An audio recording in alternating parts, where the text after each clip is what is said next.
de usurpación y dominación, de sujeción y explotación a la cual se ven sometidos los pueblos indígenas, la única forma de revertir esas situaciones tomando el poder, pero ya no por una vía revolucionaria, como bien lo planteaba el indigenismo radical de izquierda, sino vamos a tomar el poder por vías democráticas, conformando un partido político y ganando elecciones, cosa que aconteció. El IPSP, el Instrumento Político para la Soberanía de los Pueblos, gana la elección el año 2005, se conforman en el gobierno el año 2006 y han seguido gobernando desde entonces, con resultados muy variables. Pero ese discurso de unificación del movimiento indígena y de reivindicación cultural nace de las ONGs, nace de los textos de Silvia Rivera y Cusicanqui y de otras tantas publicaciones que surgieron en esa época. En los años 90 fue una época muy dorada para la investigación porque salieron mucha publicación con relación a lo que era el neoliberalismo, los daños que hacía, y todo ese periodo está muy bien documentado. Y la investigación va a seguir en viento en popa hasta más o menos el año 2011, cuando surge el problema del TIPNIS. Y con el problema del TIPNIS, nuestro buen amigo, el vicepresidente de aquel entonces, Álvaro García Linera, publicó un texto, ¿no?, que llamó de manera muy clara el ONGismo, enfermedad infantil de la derecha, y donde básicamente lo que hace es echarle la culpa a estas ONGs instrumentalizadas por la derecha de atacar al gobierno y haber conformado este movimiento contestatario en relación al TIPNIS. Entonces, a partir de ese momento, la vicepresidencia va a fundar su propio centro de investigación, el CIS, el Centro de Investigaciones Sociales, y va a ir centralizando la investigación, expulsando a muchas ONGs. Y desde entonces, desde el 2000, hace ya 10 años, pues mucha investigación en el país no tenemos. Y tenemos una cada vez mayor deficiencia de datos. Los datos, mientras fueron buenos para el gobierno, eran públicos y los fueron hasta más o menos el año 2014. Desde el 2014 para adelante, los datos son más opacos, porque los datos se reflejan una situación ya no tan favorable para el gobierno y cada vez es peor, pese a que el instrumento propagandístico del Estado nos mete en la cabeza todo el tiempo que la situación está bien, que todo marcha bien, que somos el mejor país del mundo, todo es culpa ahora de Camacho, antes era culpa de la Choca y antes de eso era culpa de los neoliberales, del CONI maldito.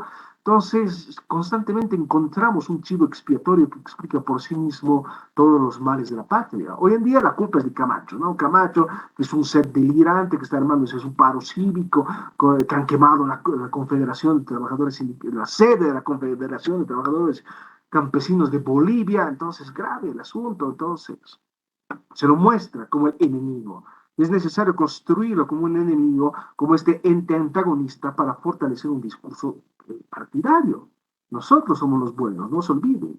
Ellos son los malos, ellos son los racistas, ellos son los desgraciados, ellos son los come indígenas. Entonces hay que tener cuidado, voten por estos derechosos, porque otra vez van a venir con su Biblia y nos van a perseguir, nos van a matar y todo eso. Y funciona muy bien ese discurso. Y por eso la adhesión ciudadana hacia el movimiento socialismo sigue siendo muy fuerte, pese a que hay problemas internos, eso es bastante claro, aunque las lecturas son muy dispersas y muy variadas. Yo creo, yo creo fervientemente que sí, el movimiento está bien quebrado, porque es bastante evidente dentro de las filas del propio partido cómo hay enormes peleas. Y estas peleas provienen sobre todo del hecho que en 2019 Evo Morales se fue y la cúpula partidaria se fue, salieron del país.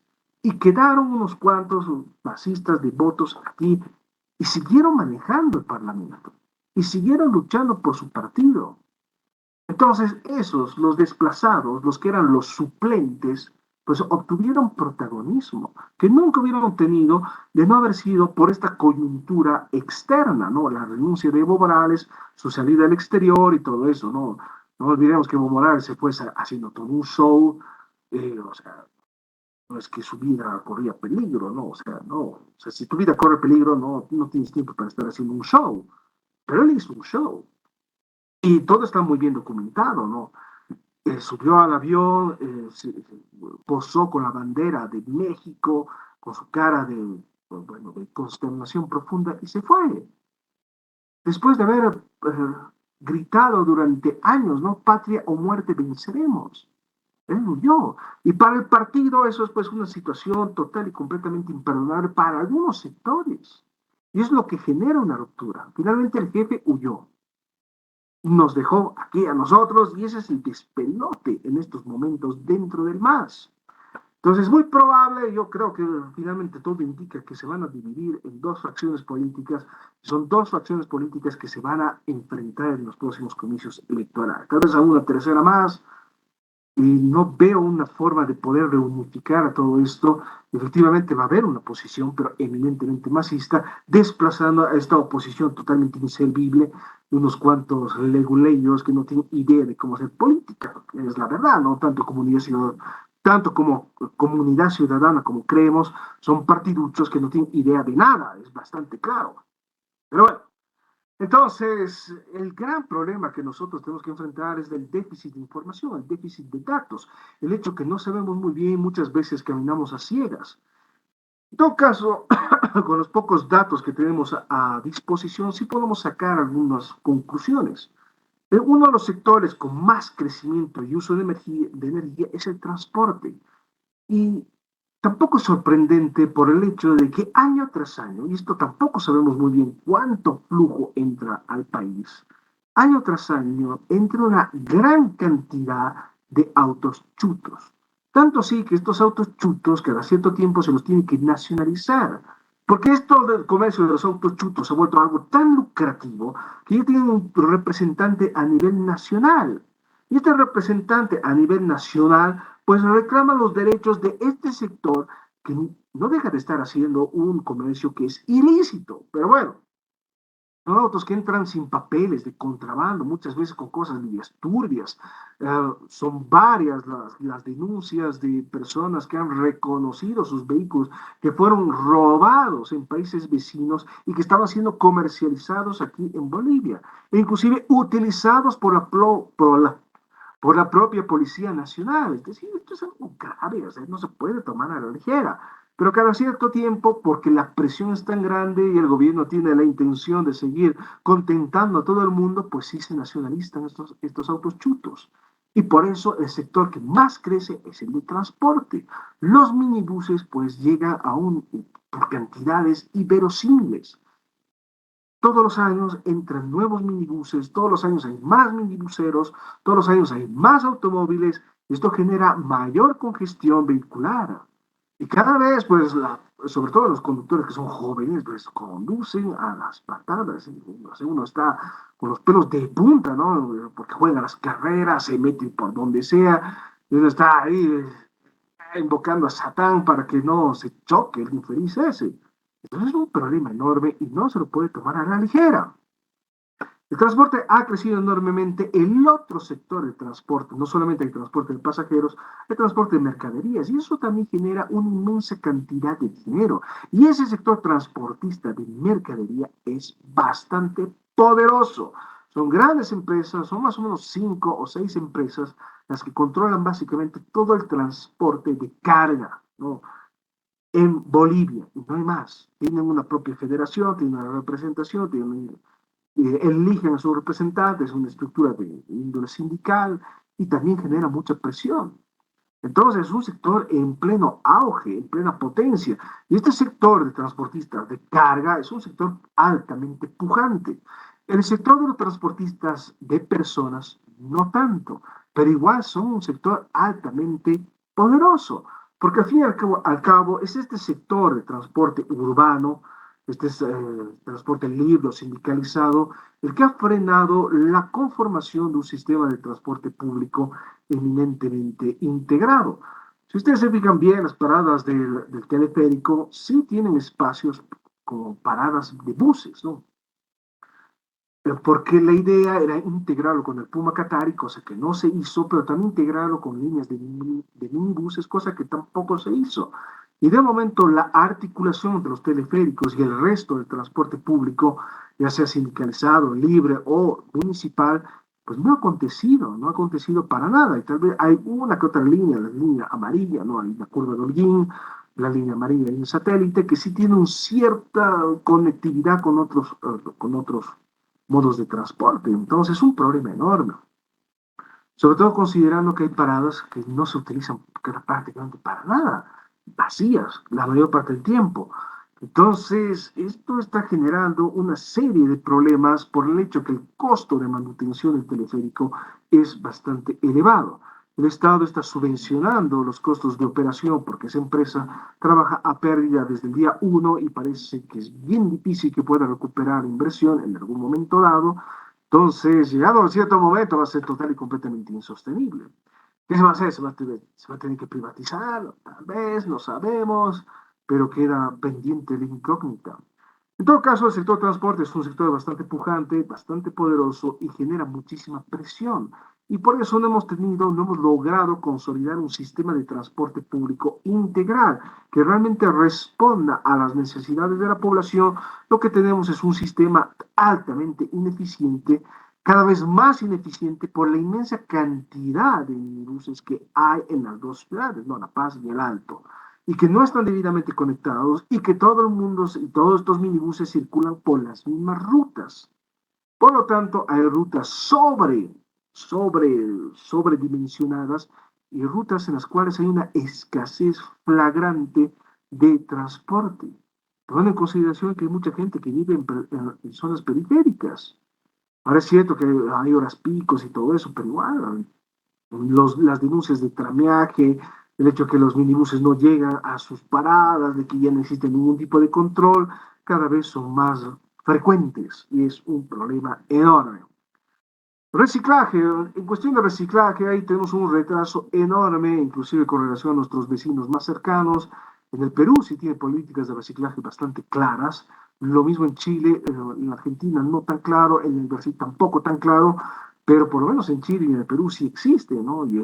Se han hecho enormes avances. Pero aquí, lamentablemente, el reciclaje no ha avanzado mucho, ¿no? Según las cifras que están disponibles, se recicla el 4% de las 6.000 toneladas de basura que se generan al día. 6.000 toneladas. Pueden imaginarse lo que son 6.000 toneladas. O sea, es un poco difícil cuantificarlo, pero es enorme. Generamos demasiada basura. Entonces, la única forma de reducir la generación de basura es concientizando a las personas para utilizar elementos que podríamos seguir utilizando, bolsas de tela, por ejemplo, o estas bolsas de mercado que vienen en los supermercados o que vienen en cualquier lado, al fin y al cabo. Son bolsas reutilizables y se puede utilizar eso para disminuir, en todo caso, el consumo de plástico. Entonces, en cuestión de reciclaje, las políticas tienen que estar direccionadas hacia un cambio de comportamiento de las personas, porque al fin y al cabo yo como consumidor soy la persona que va a generar basura y por eso tengo que encontrar formas de generar la menor cantidad de basura posible. Y por eso es importante concientizar a las personas porque es necesario separar la basura, ¿no? Los elementos que pueden ser reciclables, la lata, el cartón, el papel, los plásticos y los residuos sólidos, que bueno, almacenados correctamente, sí van a ir logrando desaparecer, reduciendo el impacto medioambiental. Hay elementos como las pilas, por ejemplo, que son altamente contaminantes y que sí necesitan espacios donde sean almacenadas y sean tratadas para recuperar la mayor cantidad de componentes posible. Entonces hay que tomar en consideración otros aspectos y muy poco se ha avanzado en todo esto. Si bien nos llenamos la boca con los discursos a favor de la Pachamama, y como decía el vicepresidente el otro día, no, es la inteligencia artificial, no, ese es el principal problema en el mundo. No, el principal problema del mundo no es eso, y peor aquí en Bolivia. El principal problema es la contaminación, ¿no? El hecho que generamos enormes cantidades de basura y no sabemos qué hacer con esa basura. Se recicla muy poco. El problema con el algoritmo de inteligencia artificial es otro, y vamos a tener que hablar también del asunto, no se olviden. Ay, así nomás, la mitad. Perdón, me están escribiendo, entonces, cosa, me distrae, lo siento mucho. Entonces, el reciclaje tenemos un serio retraso porque solo reciclamos 4% de lo que se genera al día, lo cual es muy poco. muy poco en realidad, tomando en consideración la experiencia del Perú, donde se recicla más o menos el 38%, y el caso de Chile, donde se recicla casi el 40% también. Entonces, es un avance considerable. Contrariamente a lo que pasa en Europa, ¿no? En Europa, en Berlín, por ejemplo, una ciudad como Berlín, prácticamente el 70% de la generación de basura se lo recicla. Tiene altos índices. Berlín se lo ha catalogado como una ciudad verde, ¿no? Ciudad amigable al medio ambiente, por la reducción considerable de las emisiones de dióxido de carbono, por el reciclaje constante de la basura, por la generalización de transportes alternativos, no transportes eléctricos y transportes a pedal, como la bicicleta, por ejemplo, o de tracción humana, ¿no? Como el monopatín. En fin, se ha utilizado eso. No, finalmente los estudiantes, por ejemplo, en una ciudad como Berlín se trasladan en bicicleta porque es más barato para todos y genera un beneficio para el medio ambiente porque no genera emisiones de dióxido de carbono y genera un beneficio para las personas porque hacen ejercicio. Y eso es importante. Bolivia hoy en día, si bien ya no tiene casos de desnutrición, sí tiene un problema muy serio con relación a la obesidad y la obesidad va creciendo cada vez más. Y lo más alarmante del asunto es que tenemos un mayor índice de obesidad infantil. Es decir, nuestros niños están engordando por el simple hecho que no están comiendo adecuadamente. Y no se olviden, ¿no? El café, inclusive el agua carbonatada, el chocolate, nada de eso tiene por qué generar no tiene por qué tener consecuencias nefastas para la salud. El problema en realidad es el consumo de azúcar y el consumo de grasas. Si reducimos el consumo de grasas y reducimos el consumo de azúcar, vamos a poder generar una mejor calidad de vida en las personas. Nosotros nos gustan las gaseosas. ¿Cuál es el principal problema con las gaseosas? No es tanto su composición química, ¿no? Se dice que la Coca-Cola son las aguas turbias, ¿no? Del capitalismo y que sirven para hacer insecticidas o que sirven para destapar caños y todo eso. No, el problema en realidad con la Coca-Cola es la inmensa cantidad de azúcar. Ese es el problema de fondo. Entonces, demasiado azucarado, o sea, es muy por encima de los niveles que nosotros necesitamos para de consumo de azúcar, es muy, muy elevado. Ese es el problema de fondo. Y consumimos muchas cosas que llevan demasiada azúcar. No, los aderezos, ¿no? Como el hecho, la mayonesa, la mostaza, tienen componentes, tienen glucosa, es decir, tienen azúcar para darle ese sabor, ¿no? Característico, porque lo contrario sería un sabor más amargo. El chocolate, ¿cuál es el gran problema? Que tiene azúcar. Si uno consume un chocolate que tiene más cacao que azúcar, pues genera mayores beneficios para el organismo. Entonces, saber alimentar también, sabernos alimentarnos, saber alimentarse bien, ahora sí lo dije bien, creo yo. Saber alimentarse bien implica también cambiar hábitos de consumo que son absolutamente nefastos y para eso necesitamos un equipo de investigadores que esté identificando cuáles son estos hábitos de consumo que son nefastos. ¿De qué manera podemos cambiar que las personas consuman el famoso pollo frito por algo que sea un poco más saludable? Porque el consumo de grasas y de grasas a nivel cotidiano va a generar obesidad en el corto plazo. De ahí el famoso documental en los Estados Unidos que se llama, bueno, en inglés es Super Size Me, ¿no? Que es un individuo que hace un experimento, ¿no? Por un mes va a comer solo McDonald's para ver si efectivamente hay un impacto o no hay un impacto en la salud.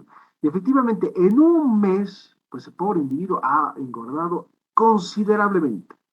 El documental está disponible en todo lado, creo que sí en Netflix, no estoy muy seguro porque yo pirateo nomás, me es más cómodo. En fin, pero bueno, pueden encontrar por ahí. Entonces, si tienen ocasión, véanlo, porque es algo real y se lo monitorea, ¿no? Y los cambios físicos de un individuo, pues no se pueden fingir, ¿no? Eso es real. En fin, entonces a McDonald's se le ha acusado mucho, ¿no? De ser una compañía muy nefasta para la salud de las personas porque genera obesidad. Pero bueno, la cosa es que finalmente cada persona es libre de consumir lo que vea conveniente, pero también es necesario advertir a las personas y por eso se tiene que colocar una etiqueta de cuidado, este producto puede causar ciertos problemas cuando se consume en demasía, que uno tome una Coca-Cola de vez en cuando, pero no pasa nada. Ahora, si tomas 3 días, 3 litros de Coca-Cola al día, sí puede generar muchos problemas, ¿no? Y se ha podido demostrar que genera problemas de diabetes los principales indicadores de la diabetes, en primer lugar es una disfunción renal, ¿no?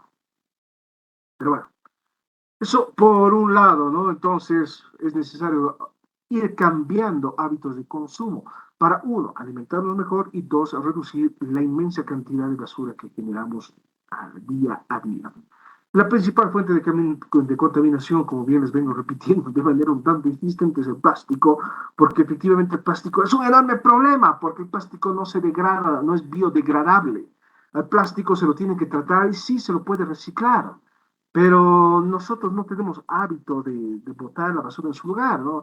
Pero tomamos nuestra botellita de Coca-Cola, listo, la vamos a botar donde bien nos dé la gana. Comemos nuestro platito de salchipapa, listo, vamos a botar el platito ahí por la ventana. ¿Y qué me importa? No importa nada. Es un problema enorme, porque al fin y al cabo esto es una responsabilidad compartida, no solamente responsabilidad de cualquier nivel de gobierno, es responsabilidad de nosotros como consumidores ser un poco más responsables y por lo menos agarrar la botellita de plástico o el platito de plástico o la bolsita de plástico y ponerla en un contenedor para que las personas puedan recabarlas y poderlo reciclar. Es más, mejor si evito justamente comprar, si evito comprar cosas de plástico. Y la Coca-Cola se vende en botella también, en botella de vidrio además, o hay botellas de plástico que son retornables.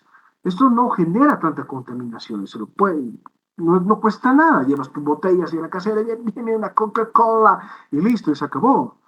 No es necesario que te sirvan justamente la salchipapa para llevar en un recipiente de plástico. No, tú puedes tener tu propio recipiente y lo puedes llevar a todo lado. Ay, no, pero no es muy práctico, pero uno tiene que ser responsable también. Igual cuando uno va de compras al mercado, pues uno lleva su bolsa. Ay, no, pero me olvido, no, es que uno tiene que ser responsable y esto entra a inculcar valores, no es fácil, pero esto implica que exista concientización por parte del Estado.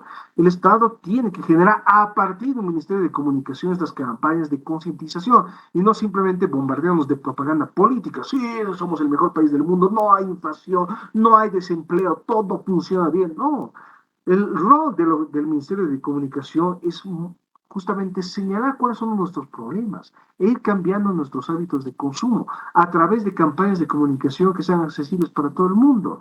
No consumas plástico porque esto hace daño. Y les explicamos a las personas por qué hace daño, por qué es tan pernicioso esto de consumir plástico, porque la gente consume plástico porque no sabe. Y ese es el gran problema. Si supieran o tuvieran una conciencia pues social, pues dejaríamos de consumir tanto plástico, ¿no? Uno de los principales problemas, de las principales deficiencias, donde todo se ha ido al diablo, es el caso de correos, ¿no? El correo en Bolivia no funciona. Es así de simple. La oficina de correos que está ahí todavía en la avenida Mariscal Santa Cruz, ahí cerca del obelisco, pues no funciona desde muchísimos años atrás. Y eso es dependiente directamente del Ministerio de Obras Públicas. Es un enorme problema porque no funciona. Es más, los trabajadores de correos de Bolivia han denunciado muchas veces que no se les estaban pagando los sueldos, inclusive durante 4 o 5 años, lo mismo que los trabajadores de Asana. El Estado hizo lo mismo, ¿no? En los dos casos. Ya. Liquidó esas dos empresas, Asana, que se encargaba de la administración de los aeropuertos, y Emapol, ¿no? Que se encargaba de la administración de correos. Liquida ambas empresas, los despide a todos los trabajadores, no se les paga absolutamente nada, lo cual va a generar problemas porque después van a hacer juicios, ¿no? Eh, Porque se les tiene que pagar, pues, beneficios sociales, lo que manda la ley. No les pagaron nada, cerraron ambas empresas, las volvieron a refundar, pero tienen los mismos problemas. Es decir, la solución del Estado, ¿cuál ha sido? Ya, ni modo, ya, muchos están fregando, los vamos a votar a toditos, vamos a poner gente nueva. Ya, por un tiempo van a estar tranquilitos y después cuando se vuelvan a quejar, los vamos a votar y vamos a tener o sea, gente nueva. No es así no se resuelven los problemas, eso es una solución cortoplacista, ¿no? Pero no cambia el problema de fondo, y es un grave problema. Ahora no debemos olvidar que en algún momento dado se puede conformar esta confederación de trabajadores de Asana o trabajadores de Emabol que pueden demandar al Estado, como lo que pasó en los años 80, en 1986, cuando se cortó la carrera bancaria y despidieron a todo el personal del Banco Central. El personal del Banco Central durante años estuvo en un pleito directamente con el Estado para que les paguen beneficios sociales y ganaron el pleito y les pagaron beneficios sociales. Pero después de años, los votan a toditos en 1986, ganan el juicio 10 años después, en 1996. En 97 les pagan el dinero correspondiente, ¿no? Cuál es un gran antecedente de cómo finalmente los trabajadores reunidos, un sindicato o una instancia de representación, pueden hacer presión para que se cumplan derechos laborales, que son básicos. En todo caso, el problema de correos es un problema bastante grave porque necesitamos correos, porque ustedes dirán, no, ¿para qué diablos sirvo? Como el señor Evo Morales decía, pero ya nadie escribe cartas, todo es con email, pero el correo no solamente es para recibir cartas, es para recibir mercadería también, ¿no? Lo que nos llega, yo que las cosas que compro de Amazon me llegan a través del correo. Ahora es cierto que desde que cayó la pandemia, pues ya no ha llegado más nada, ¿no? Recién se está restableciendo todo esto. Hay algunos, parte de la mercadería que ha estado almacenada desde la pandemia, ¿no? Y que recién se le está restituyendo a sus dueños. Ahora, ¿qué pasa con las cosas que eran perecederas? Pues ni modo, ya así nomás es la vida, desaparecieron de los galpones, en fin. La situación es así y es un poco grave en relación a correos. El otro gran problema que tenemos dentro de los servicios públicos, de lo cual se habló muy poco, son estos servicios que son necesarios para las poblaciones vulnerables. Estas poblaciones vulnerables son los adultos mayores, por ejemplo, tomando en consideración que Bolivia no tiene un buen sistema de pensiones, porque solamente las personas que trabajan de manera formal aportan. Y estas personas sí pueden jubilarse con un monto muy chiquito. Hay personas que han trabajado toda su vida y que tenían buenos salarios al final de su carrera como profesionales, pero que reciben realmente una jubilación muy pequeña, sobre todo tomando en consideración que toda su vida y que el costo de vida está muy elevado. También todo el despelote de Santa Cruz ha generado esta especulación y todo ha subido, nos guste o no. Y sabemos que cuando todo sube no vuelve a bajar, los precios se van a mantener, lamentablemente es así. Los adultos mayores pues tienen una serie de necesidades que no es fácil cubrir, sobre todo porque comienzan a desarrollar cierto tipo de enfermedades y que van a necesitar de un apoyo constante del monitoreo de una enfermera. Por eso hay personas que toman la decisión de llevar a sus adultos mayores hacia los geriátricos. Y los geriátricos pueden ser públicos o pueden ser privados. Existen los privados, existen también los públicos. Pero las condiciones en ambos no son las mejores. Y se ha denunciado de manera muy insistente casos de violencia, porque efectivamente trabajar con personas adultas que han perdido parte de sus facultades mentales es tal vez una de las cosas más duras y más difíciles que alguien tiene que hacer. Eh, las, eh, no, bueno, las personas que en algún momento dado tienen que cuidar a una persona mayor, que sufre de Alzheimer, por ejemplo, es muy duro para la familia, porque la persona se ha ido, ¿no? Su mente ya no funciona. Está ahí físicamente, pero el espíritu ya no está el individuo. Y es extremadamente difícil lidiar con esa situación porque les viene ataques de ira, ataques de pánico, ataques de locura repentinos, porque las personas ya no pueden funcionar adecuadamente, su cerebro no funciona de la misma manera, entonces se desorientan, no saben dónde están, no pueden reconocer a sus seres queridos y es extremadamente difícil. Por eso, efectivamente, es necesario tener el apoyo de los geriátricos para darle calidad de vida a las personas mayores. Y finalmente, lo más difícil dentro de un geriátrico es que finalmente las personas entren ahí para pasar sus últimos días o sus últimos años. Y las personas que trabajan en un geriátrico tienen que acompañar a esta persona durante todo este proceso, sabiendo bien que la persona inevitablemente va a morir. Y lo sabemos bien. La idea es darle calidad de vida, que se sienta cómodo, que se sienta confortable, satisfacer sus principales necesidades, mantenerlo un poco limpio. Porque ustedes saben, las personas mayores también tienen un problema, ¿no? Ya pierden facultades, entonces ya por cuenta propia tampoco se van a bañar. Es un problema enorme, comienzan a ser muy descuidados con el aseo personal, por eso es necesario mantenerlos aseados. Es difícil, es muy difícil.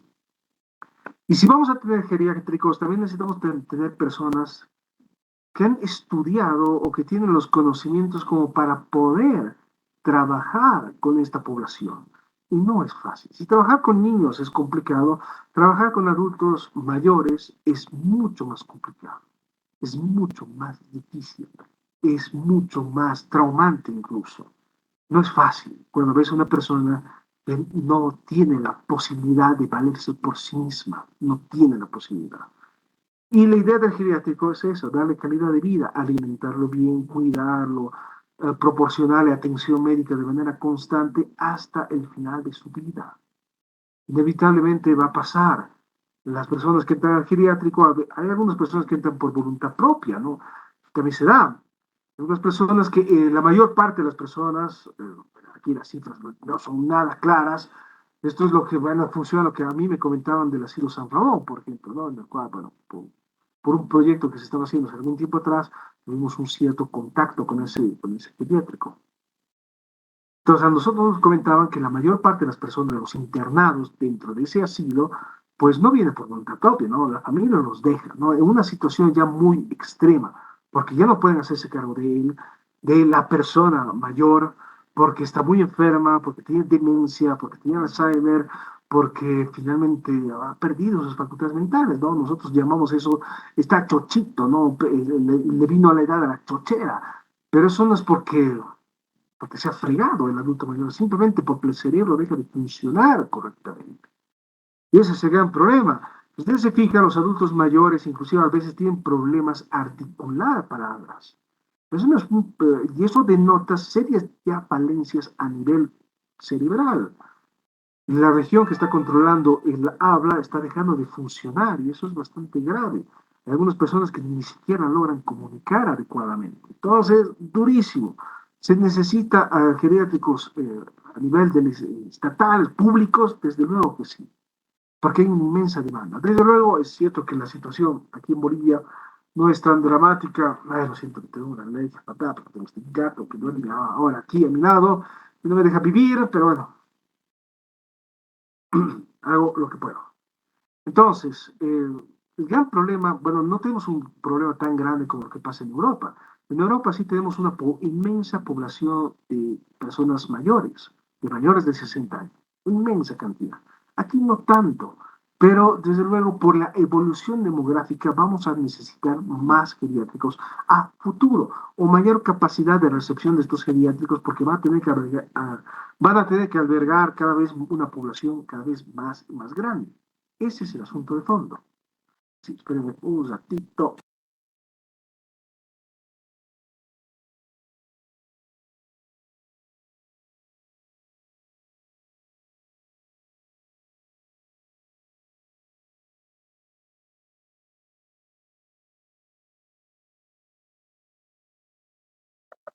Ahora sí, lo siento mucho, pero vivo con una congestión nasal por culpa de estos peludos desgraciados que vienen y me adoptan, ¿no? Pero bueno, ya, entonces, cada vez vamos a necesitar más y más geriátricos y es algo absolutamente importante porque tenemos que prever qué vamos a hacer con esta población que envejece.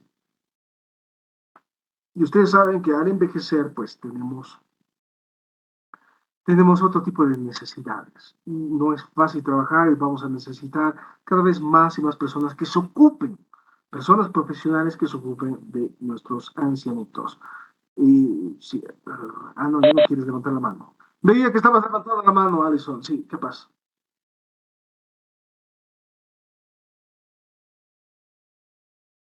Ah,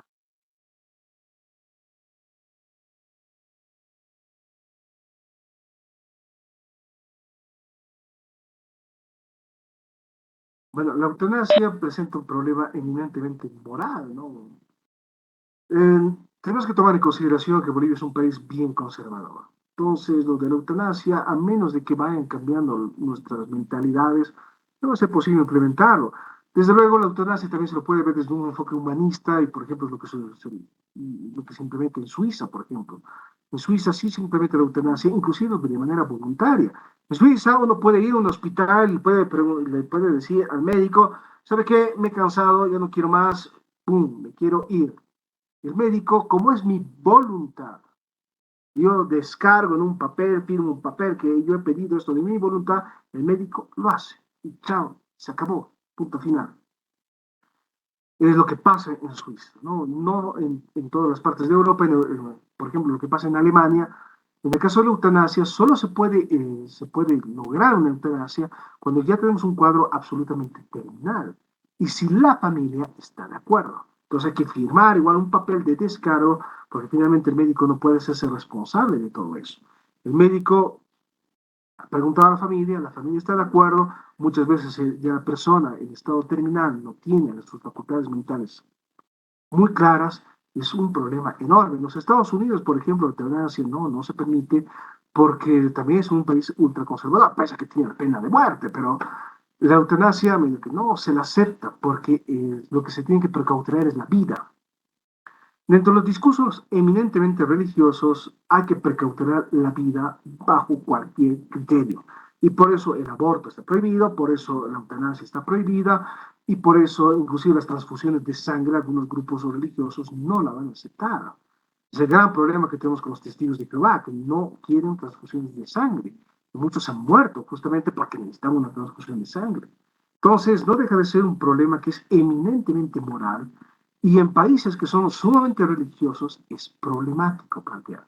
Desde luego, desde mi perspectiva, yo considero que la eutanasia es una forma digna de poder fallecer, porque no se olviden que las enfermedades terminales son muy difíciles, es lo que vemos en los geriátricos, donde las personas mayores agonizan durante semanas incluso. Y agonizar no es algo bonito de ver, para nada, para nada. Puede haber ataques violentos, es difícil, es muy difícil poder soportar todo eso, poder ver a una persona, finalmente su cuerpo está fallando, ¿no? De todo, a todo nivel. Y lo más humano, o lo más efectivamente, lo correcto sería terminar la vida de una persona porque ya no hay marcha atrás. O sea, una persona que tiene una enfermedad terminal, pues no se va a recuperar, ¿no? Es imposible, no se va a recuperar, no hay milagros. Pero llega un momento donde las personas efectivamente mueren. Para dar una calidad de vida también se opta por eutanasia. En Europa se lo ve desde ese enfoque. La idea de la eutanasia es generar una calidad de vida que el individuo no sufra y no tenga una muerte lenta y excesivamente dolorosa. Que en el momento en el cual ya no hay marcha atrás, efectivamente se tome una decisión de poder terminar la vida de esa persona para que no siga sufriendo. Lo mismo pasa con las mascotas, ¿no? Cuando yo tenía a mi perrito, le salió un tumor, eh, estuvimos en ese dilema, ¿no? Ahora, ¿qué hacemos? ¿No? Los veterinarios nos decían, hay que hacerlo dormir. Mis padres no quisieron, ¿no? Mi madre, sobre todo, fue bastante insistente en eso. No, no, no, no lo vamos a matar al perrito, no, no, no. Será cuando Dios se lo recoja. Y bueno, el tumor no se iba a recuperar nunca, ¿no? Entonces, lo de la eutanasia es una decisión extremadamente difícil, pero tenemos que hablar del asunto. Por eso es necesario generar debate, igual con relación al aborto. Lo del aborto tiene que generar debate, no es que sea algo malo en sí, no es que sea una actividad perversa, como se lo quiere plantear, no es que simplemente sea que las mujeres no se cuidan y por eso el aborto, y por esto va a generar mayor libertinaje, porque las personas no lo hagan contener sus impulsos. No, ese no es el problema. El problema es otro, el problema es que finalmente existen los embarazos no deseados. En Bolivia hay una inmensa cantidad de embarazos no deseados. ¿Por qué? Porque hay poca educación sexual. Ese es uno de los grandes problemas que tenemos que enfrentar justamente por el hecho que somos un país conservador en el cual de esas cosas no se habla porque, ay, no, ¿cómo? Pues mi hijito, no, ay, es hijito de familia, él no hace esas cosas jamás, nunca, quizás termina embarazando a alguien. Y aquí en este país sabemos que cuando hay un embarazo es el hombre el que sale huyendo. Entonces, un problema también. Entonces, aquí tenemos serios problemas con relación a un dilema eminentemente moral. Y es moral porque intervienen criterios eminentemente religiosos. La eutanasia se lo puede percibir desde un cierto enfoque como una forma de muerte digna. Igual, esto ha generado una inmensa cantidad de debates con relación al suicidio. Ustedes saben que el suicidio es un pecado, es uno de esos pecados que no se pueden perdonar para nada. y por eso es un tabú en gran parte de las sociedades occidentales. Sin embargo, el suicidio también es una decisión que toma el individuo. Y hacer una decisión también es respetable, es una decisión. Finalmente, no se puede condenar a una persona simplemente a que aceptar. Claro que lidiar con un suicidio es extremadamente difícil, sobre todo para la familia, porque no lo van a entender verdaderamente. Las personas que tienen tendencias suicidas, la regla general, no muestran síntomas. No se ve, el problema es eminentemente interno y en cierto momento va a estallar. Hay personas que piensan mucho en eso. El suicidio es una decisión y también es una forma de muerte digna desde ciertos enfoques. Y no deja de ser debates extremadamente duros, problemáticos, pero tenemos que enfrentarlos y no queda más. Y hay que hacer el esfuerzo para hablar de estos temas que nadie quiere hablar, porque no, de esas cosas no hablamos, no, porque creemos en Dios. Está bien, cada quien es libre de creer en el Dios de su conveniencia. Yo sé que muchos de ustedes son religiosos y de ahí todos los chistes que yo hago con relación a Satán, porque yo no soy religioso, ¿no? No porque sea mala persona o sea un desgraciado infeliz que adora al diablo, simplemente es una convicción evidentemente personal. Tampoco les puedo pedir que renuncien a su fe. Cada quien tiene su fe, pero hay que hablar ciertos temas con un mínimo de objetividad para ver qué es lo mejor para una persona. Entonces, ver a una persona sufriendo no es agradable, sobre todo una persona mayor, o inclusive en niños, ¿no? eh, Niños que tienen cáncer, por ejemplo, y el cáncer, que es una enfermedad tan dura, sobre todo por el tratamiento, ¿no? La quimioterapia es un tratamiento tan agresivo porque la idea es destruir las células cancerosas. Pero al destruir las células cancerosas, destruyen otras cosas más. Entonces, es difícil. Y las sesiones de quimioterapia, mientras más extensas son, hay también menos posibilidad de recuperarse. Y eso es grave. En fin, es un tema extremadamente complicado, es un tema eminentemente moral, y aquí lo que desde el enfoque de la gestión pública se tiene que generar un debate que es ampliamente responsable. Tenemos que hablar de estas cosas porque existen y debemos tomarlas en consideración. Eh, Como bien les decía, en cierto momento dado, tomar decisiones en el ámbito público no deja de ser algo extremadamente difícil. ¿Qué voy a hacer realmente yo como individuo? ¿Qué tipo de decisión voy a tomar? Desde mi enfoque eminentemente teórico, mío, ¿no? Yo considero que las políticas se toman desde un enfoque eminentemente pragmático. Lo que es mejor para el grupo, lo que puede también plantear dilemas morales. Porque al fin y al cabo yo puedo decidir que finalmente hay grupos de personas que, bueno, lamentablemente es necesario contener o que es inclusive necesario eliminar y no deja de ser extremadamente problemático tomar ese tipo de decisiones. Sí, Alison, ¿quieres decir algo?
Ok, igual, complicado el asunto, súper complicado. Y yo sé que mezclo muchas cosas, porque tengo una mente muy inquieta, ¿no? Salto de un tema a otro, porque todo lo asocio, pero bueno.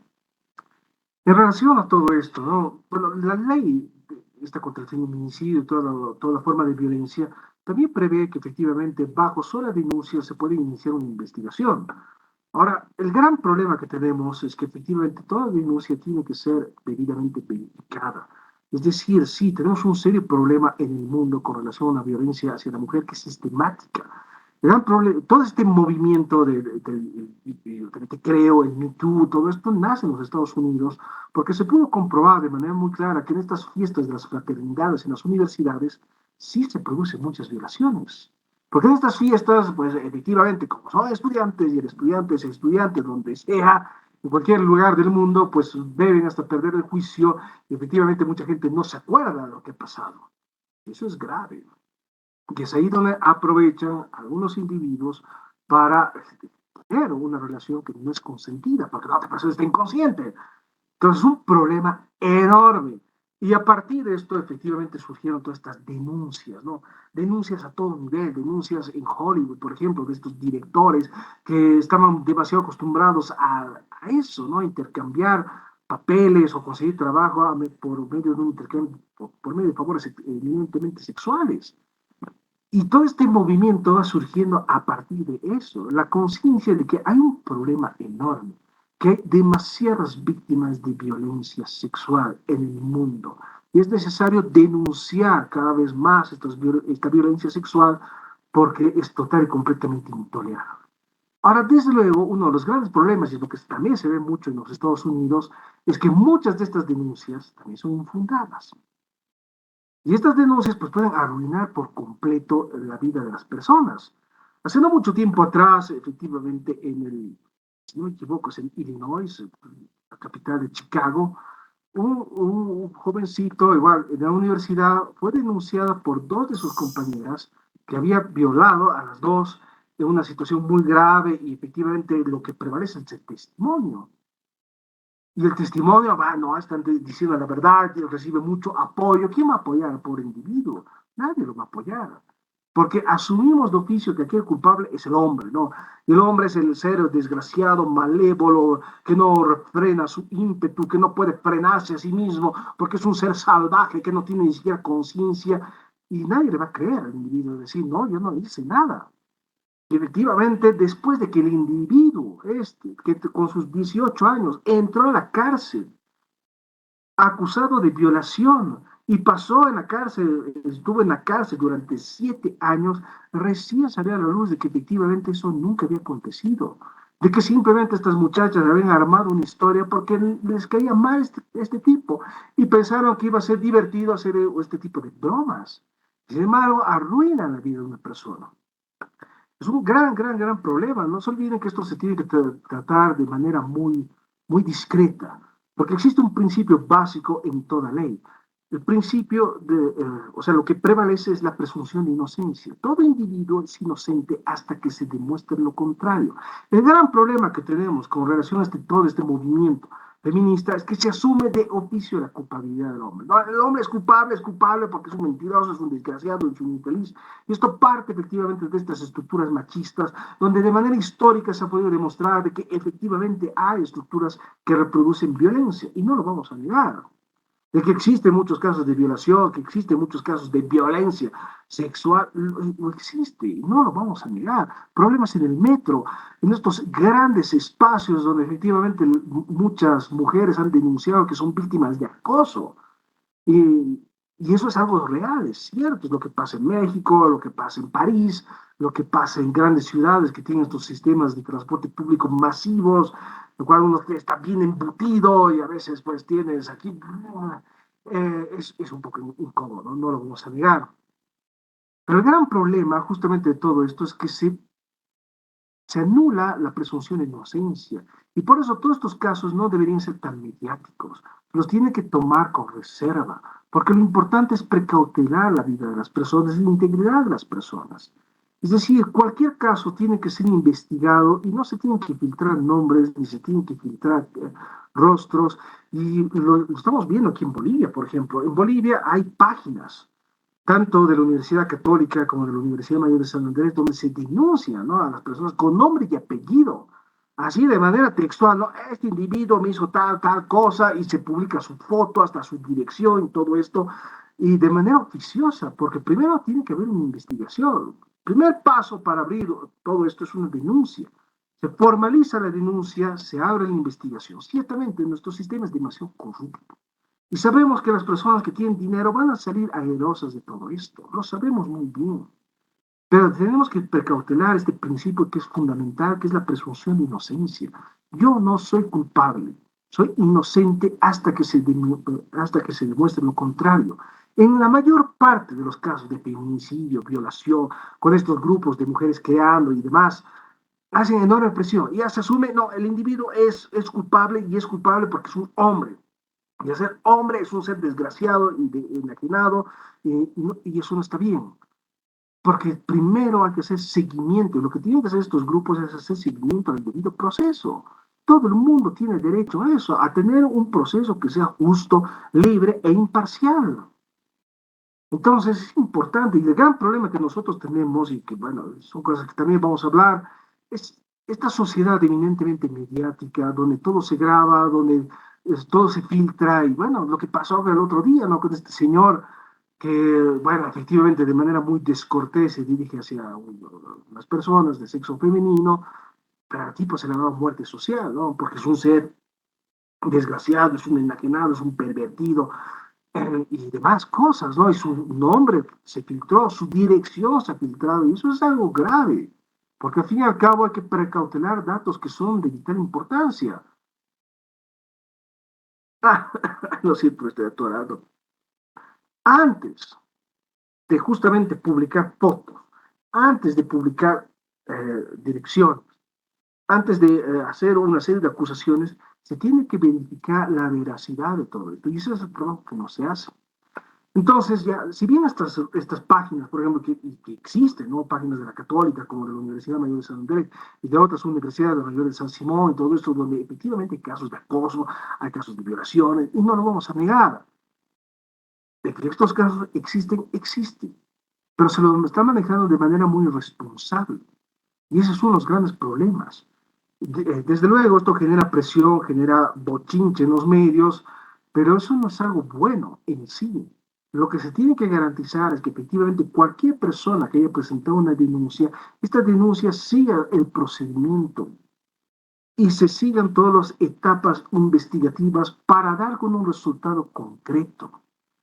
La ley lo que va a hacer es, tiene que precautelar a ambos, tanto a la víctima, inclusive al agresor, porque un agresor, por más de que se lo pesque en el acto, igual tiene el derecho a un debido proceso para indagar las causas que conllevan un comportamiento divergente. Y eso es importante. Lamentablemente nos olvidamos de todo eso. Nos olvidamos que las personas tenemos que seguir un cierto tipo de procedimiento y que las personas no son culpables de oficio. Es un gran problema. Ahora en esta sociedad altamente mediática, donde todo se filtra, donde todos estamos relacionados en el Facebook, o sea, lo que publicamos en el Facebook es público, ¿no? Por más de que tengamos filtros de seguridad, eso es público. Las personas que tienen un cierto nivel de conocimiento de la tecnología pueden recuperar fotos que inclusive he borrado yo, o que solamente yo he configurado para verlas yo. Se pueden recuperar esas cosas. Y se puede recuperar información que es muy sensible, ¿no? Ya les había explicado en algún momento dado que las fotos que nosotros subimos al internet, si es una foto que yo he subido desde mi dispositivo, yo he sacado una foto y la he subido a una red social, esta foto arrastra una serie de metadatos. Y unas personas que son habilidosas al momento de arrastrar estas cosas, pues pueden ver dónde se tomó esta foto, a qué hora y más o menos la locación aproximativa del lugar donde se ha tomado esa foto. Entonces, es grave. Es el gran problema de las redes sociales. Las redes sociales nos han vuelto a todos nosotros de dominio público y ese es un gran problema porque todo circula por las redes sociales y efectivamente basta que asocien tu foto con un hecho y listo, y se acabó, y tu vida se arruinó por siempre, por más que seas inocente. Y eso es algo grave y por eso se hace un manejo irresponsable de todo esto. Efectivamente, denunciar agresiones de toda índole es absolutamente fundamental. Se ha podido demostrar que efectivamente en Bolivia las personas, aquí en Bolivia la gente callaba este tipo de violencias y que ahora lo denuncia de manera cada vez más y más abierta. Pero también tenemos que considerar que esto se lo puede utilizar como una herramienta para hacer daño a personas que son evidentemente inocentes. No me cae bien este individuo, lo voy a reventar, lo voy a poner en las redes sociales y listo, y lo van a lapidar y lo van a linchar así virtualmente. Y después, ¿cómo yo hago para limpiar mi reputación? ¿Qué pasa si yo, inclusive, qué pasa si yo subo una foto y me convierto en meme? O sea, ¿cuál va a ser mi calidad de vida? No es como esta señora que en Chile creo que era, o en Argentina, ¿no? Que no pronunciaba bien y se murió meme, ¿no? La víctima. Y la señora se ha quejado, ¿no? En varios medios de que su vida se ha convertido en un infierno porque la molestan con eso de manera constante y todo el mundo la reconoce por eso y es algo grave, porque no olvidemos que eso es derecho a la imagen personal. Nadie tendría el derecho de utilizar mi imagen para contenidos de tercero, pero es lo que se hace hoy en día. Pueden convertir en meme, te pueden convertir en meme, que pueden arruinar tu reputación, lo pueden hacer y muchas veces se lo hace de manera impune. Está bien proteger a las víctimas, desde luego que sí, pero es necesario garantizar un cierto nivel de anonimato mientras el proceso se está llevando a cabo. En Bolivia lo que tenemos que generar es un reforzamiento del sistema jurídico. Como bien les había dicho, en algún momento dado, reforzar el sistema jurídico es extremadamente complicado porque es una red de corrupción muy fuerte, muy enraizada en lo que es nuestra cultura. Y es bien difícil modificar eso porque nadie lo va a hacer. ¿Quién se va a meter a luchar con este poder judicial que está total y completamente corrompido? Nos vamos a enemistar con mucha gente y inclusive vamos a poner en riesgo nuestra propia vida. Eso es complicado, a menos que alguien efectivamente con mucha ética, con mucho tino político lo haga, pero de momento lo veo difícil.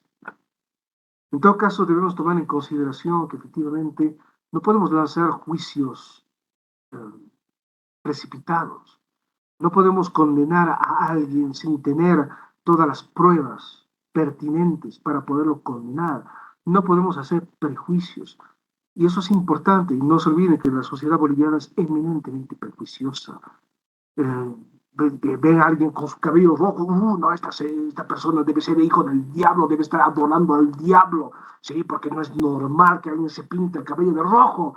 Y nos gusta eso, y somos una sociedad bien chismosa, nos gusta el chisme, vivimos de eso, que fulanita se metió con fulanito, ya se han enterado, fulanita se acaba de separar porque su marido se ha metido con otra, y nos encanta todo eso, y alimentamos ese morbo, y alimentamos ese chisme a través de las redes sociales. Y el gran problema que nosotros vivimos hoy en día es que toda la actividad que nosotros realizamos es pública, y cualquiera puede acceder a lo más profundo de nuestra intimidad y por eso se filtran videos, se filtran situaciones extrañas, se filtran situaciones que son eminentemente íntimas y esto se lo puede utilizar como armas muy peligrosas en manos de personas inescrupulosas. No sé si tienes más preguntas, estimada y querida Alison, o si quieres decir algo más, o nada más.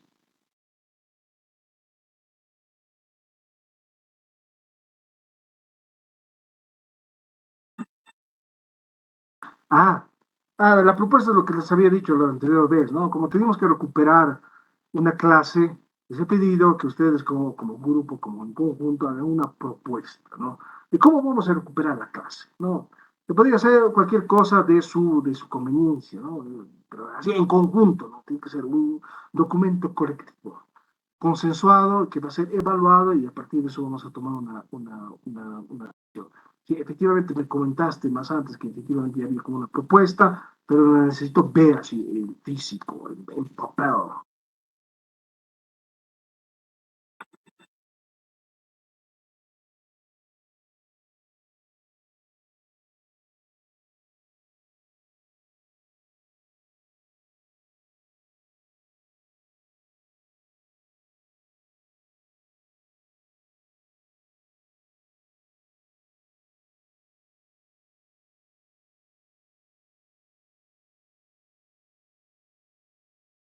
Ya, está bien, me parece que es totalmente válido, entonces voy a generar un Google Form y lo voy a pasar directamente a través del grupo de WhatsApp que nosotros estamos manejando. Y de esa manera, ya de manera democrática, porque todos votamos de manera bien bonita, vamos a tomar una decisión en concreto. Salvo que alguien diga, no, yo no estoy de acuerdo, porque siempre va a existir un infeliz que diga eso, ¿no? ¿Alguien no está de acuerdo?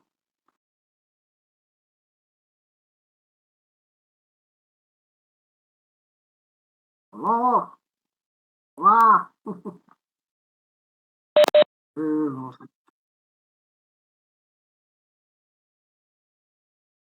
me imagino. Todo el mundo está de acuerdo, a ver cuántos son, están toditos. Entonces, bueno, si nadie se está pronunciando y están toditos, bueno, voy a asumir de que efectivamente va a ser la mejor situación. Entonces, ya en eso quedamos hasta el día de mañana, le voy a pasar un Google Form. Hasta el día de mañana en la noche, porque mañana tengo un día extremadamente complicado.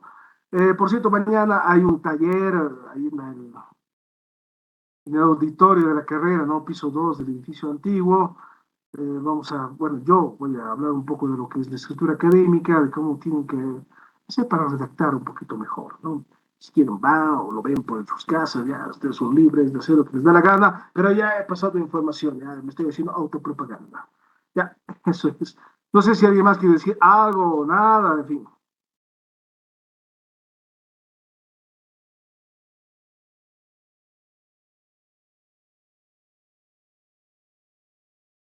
Entonces, seguimos. Nada, geriátricos, ya hemos visto el problema de los geriátricos, nos hemos ido a otras cosas más, que también es importante, ¿no? Tomar en consideración y que no es fácil lidiar con todas estas cosas. Albergues.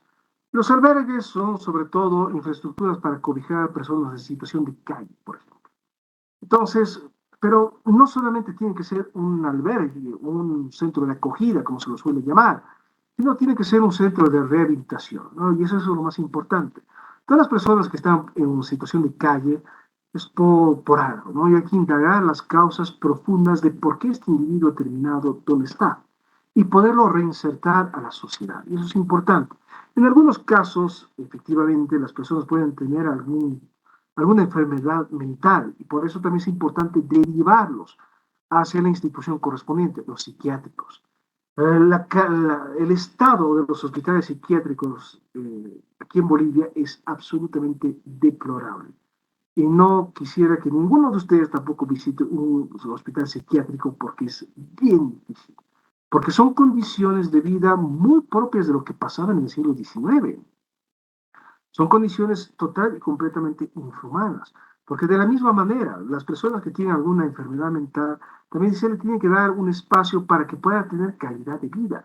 Es lo más importante. No se olviden que desde la perspectiva del Estado, desde la perspectiva de la gestión pública, lo importante es precautelar eso, el bienestar común, darle calidad de vida al conjunto de los ciudadanos, al conjunto inclusive de las personas que habitan en este país, sean o no sean ciudadanos, porque también tenemos el problema de la inmigración. ¿Qué pasa con los inmigrantes? Pues no son ciudadanos como tal, pero habitan en un espacio determinado, en una comunidad política y por lo tanto también son pasibles de tener derechos. Y eso es importante. Entonces, la calidad de los hospitales psiquiátricos no es muy buena, se necesitan también más hospitales psiquiátricos, tampoco tenemos muchos profesionales en la materia, y eso es algo extremadamente grave, grave, grave, grave. Los albergues deberían tener esta función de ser centros de rehabilitación. Efectivamente, hay personas que han llegado a situación de calle porque tienen algún tipo de enfermedad mental. En muchos casos, tal vez en la mayoría, también los datos no son muy claros al respecto, son niños que por diferentes razones han sido abandonados y que han crecido en las calles. Entonces, existen dos tipos de albergues, por lo menos los que se manejan a nivel municipal. Están los albergues tipo orfanato que albergan a los niños como tal, que están en situación de calle. A muchos de estos niños, sobre todo los que tienen más de 10 años, sí tienen algún tipo de trabajo, ¿no? Ya sean que sean cargadores, no lustrabotas, en fin, ese tipo de cosas, ¿no? Venden periódicos, en fin, tienen algún tipo de trabajo y se les da un poco mayor, se les da mayor autonomía para que puedan realizar los trabajos como vean conveniente. Pero tenemos estos dos tipos de albergues, ¿no? Los que cobijan a niños que han sido abandonados, en regla general que tienen más de 10 años, y los otros los que cobijan adultos. entonces que por X o Z razón viven en la calle. Por una situación eminentemente humanitaria, no podemos dejar que las personas estén en la calle. Se les tiene que dar un espacio donde puedan cobijarse por lo menos de la inclemencia del clima. Lo siento mucho, me estoy ahogando. De la inclemencia del clima, es decir, de la lluvia, del frío, de altas temperaturas, demás. Necesitan un techo en el cual dormir. La situación en los albergues también es extremadamente difícil. Y tampoco les recomiendo que vayan, pero bueno, hay algunas personas que hacen trabajo de voluntariado en estos espacios, ¿no? Geriátricos, albergues, orfanatos, hospitales psiquiátricos. Les tengo mucho respeto a todas esas personas que hacen este tipo de labor porque no es nada fácil, es extremadamente difícil.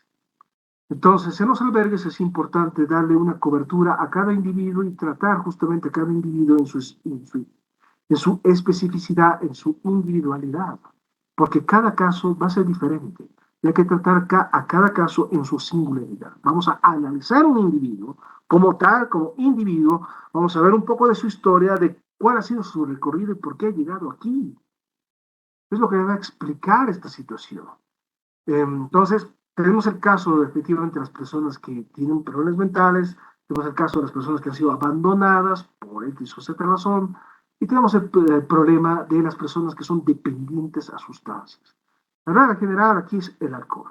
Y el alcohol es el principal criterio para caer justamente en la indigencia, caer justamente en una situación de estar en la calle. La principal causa. Por más de que lo neguemos, nosotros como país sí tenemos un serio, pero sí un serio problema con relación al consumo de alcohol. El consumo de alcohol es excesivo, genera violencia a todo nivel y muchas veces genera esta situación de indigencia. Y eso es algo grave.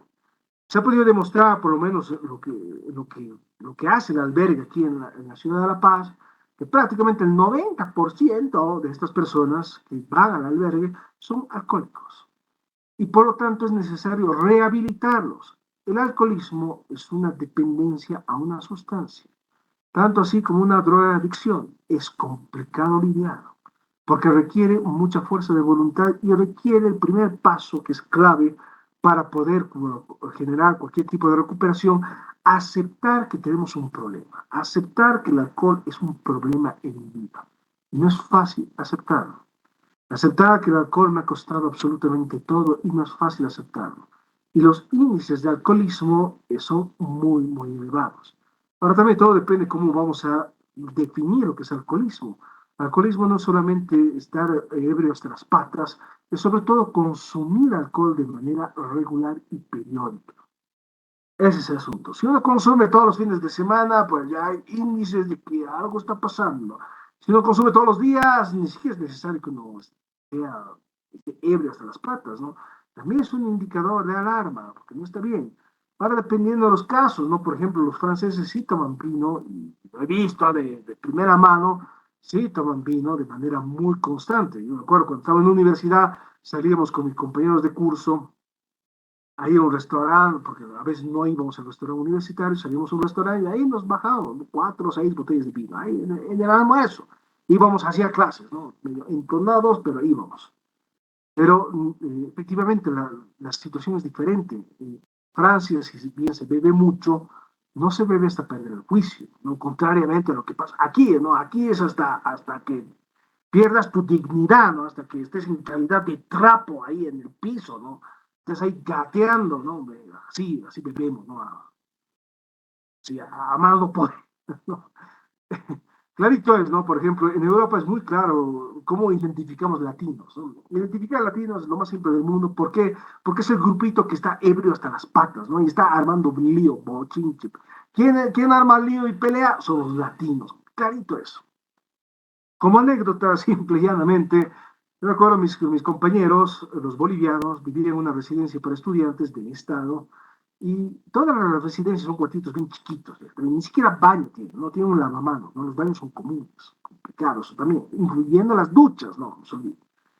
Pero tienen todas estas residencias para estudiantes que son del Estado, tienen una sala de eventos, porque sabemos que los estudiantes son estudiantes, no son jóvenes, Están en la etapa de descubrimiento, efectivamente. Muchos por primera vez salen del hogar, entonces tienen mayor libertad, y al tener mayor libertad, ¿por qué no hace una fiesta de cuando en cuando? Entonces tienen un espacio para hacer esas sus fiestas. Entonces, como siempre, nosotros, buenos bolivianos, oficiosos, siempre nos colábamos en las fiestas, ¿no? ¿Y qué es lo que pasaba? Veíamos hasta perder el juicio y siempre terminábamos en bochinche, ¿no? ¿Quién armaba bochinche? Era ese grupito de bolivianos, ¿no? Es el grupito, ¿no? Agitador, que siempre armaba lío, escándalo en todo lado, hasta que un buen día pusieron un letrero bastante visible ahí en la puerta de ese recinto que albergaba muchísimas borracheras, y decía de manera muy clara y textual: se prohíbe la entrada a los bolivianos, así subrayado, porque clarito era, porque no había muchos bolivianos tampoco, era un grupo de 6, y esos 6 individuos armaban despelote todos los fines de semana, era increíble.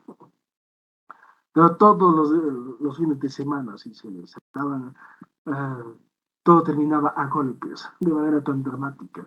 Y los latinos son teatreros, pues, no, se rompen la polera, ¿no? Era muy chistoso, ¿no? Pero, en fin, bueno, así es, ¿no? Bueno, los latinos, ¿no? Son así, son teatreros, ¿no? Les gusta armar escándalo, ¿no? Contrariamente a los europeos, ¿no? Los franceses no son así para nada. Beben, efectivamente, pero no beben hasta perder el juicio. Se mantiene, ¿no? Siempre, ¿no? Sí, y mantiene una conversación muy fluida, ¿no? Yo me acuerdo cuando salía ya con mis compañeros, los que eran franceses, generalmente íbamos a cenar, ¿no? Y a cenar sí tomábamos harto vino y otras cosas más, pero siempre se mantenía el nivel de compostura y siempre terminábamos hablando, charlando, congeniando bastante bien. Con los bolivianos era pues ya hasta perder la compostura, ¿no? Algunos hasta perdían los pantalones y así andaban en las calles, y lo recuerdo muy bien. En fin, eso como anécdota, entonces, pero en Bolivia sí tenemos un serio problema con relación al alcohol y no lo podemos seguir negando. Tenemos un grave y gravísimo problema con relación al consumo de alcohol, porque esto genera violencia. Y es lo que me decían los franceses cuando yo vivía por allá. Me decía, el problema con los bolivianos es que no saben beber, no tienen idea, no saben del límite. Y así, no más. Le meten hasta que ya en 45 minutos están totalmente idos, no tienen idea de nada. Y es lo que me decían, ¿no? Mis amigos los franceses, que el boliviano no sabe beber, porque si uno bebe hay que tomar en consideración ciertos límites, ¿no? Hasta dónde, cuánta cantidad, y sabemos que aquí en Bolivia hay mucha presión social, ¿no? ¡Servite! ¿Cómo no te vas a servir en mi nombre? ¡Servite! Entonces es complicado justamente tratar de lidiar con esa enorme presión social, ¿no? No es fácil. No, no, no, yo no, ¿cómo no vas a beber? Me estás rechazando a mí. Pero si yo soy tu amigo de toda la vida, no me vas a rechazar. No, no. Uf, complicado. Entonces, efectivamente, esa presión social nos induce a eso. Y es más, en el mundo laboral también es así, porque de cuando en cuando va a haber fiestas con los de la oficina y va a haber tu jefe, a ver, ¿qué cosa estás tomando? A ver, ¿cómo que agua? A ver, no seas maricón, a ver, toma esto. Y te va a embrutir el vaso, ¿no? Y te va a decir, toma ya seco, toma grave, es gravísimo. Y es parte de nuestra cultura todo eso. Y eso no está bien. Y hasta que no reconozcamos que eso no está bien, no vamos a cambiar hábitos que son eminentemente perniciosos. No está bien así, bebernos con, peor en el mundo laboral, si bebernos con los de la oficina es lo peor que puede pasar, así, peor, porque después al día siguiente o el lunes que viene, grave, grave el asunto. Así, ¿te acuerdas lo que te has rotado las gratas, lo que estabas así, lo que te has metido con fulanita? Sí, entonces, no, grave. Y esto genera pues un ambiente eminentemente tóxico en el mundo laboral, ¿no?